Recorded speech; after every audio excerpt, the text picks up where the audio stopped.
Colonel Harold Furlong, M.D., born in August 1895 in Detroit, Michigan.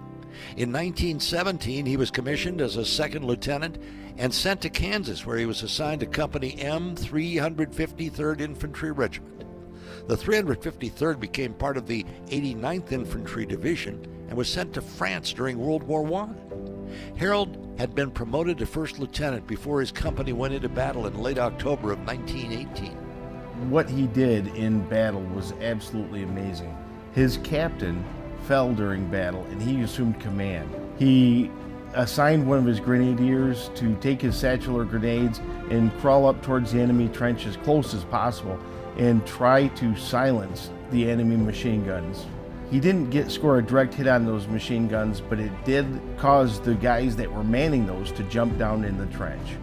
And Harold, at that moment, stood up and ran over 100 yards, over a football field away, and he got in behind the trench and he slid down.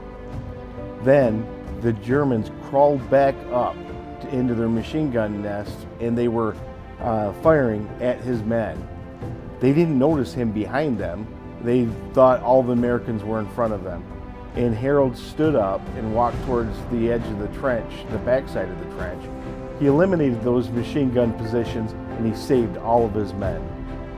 His actions caused 20 Germans to surrender to the American forces. For his courage and coolness under fire, Harold Furlong was awarded the Medal of Honor, our nation's highest military award for valor.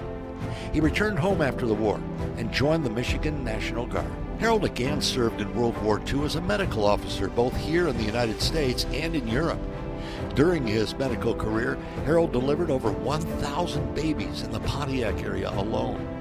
Harold never forgot the cost of war. In an interview in 1959, Furlong downplayed his World War I service.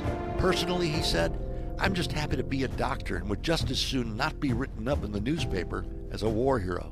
After World War I, he ended up becoming a doctor, not just any doctor. He became an OB/GYN and delivered babies for a living.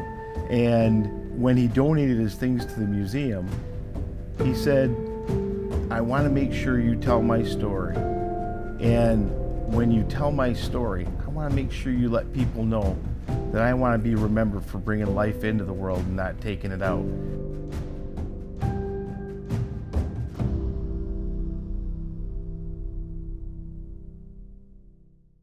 This video is dedicated to all those who sacrificed to preserve liberty and was made possible by a generous donation from the Gleaners Bavarian Arbor.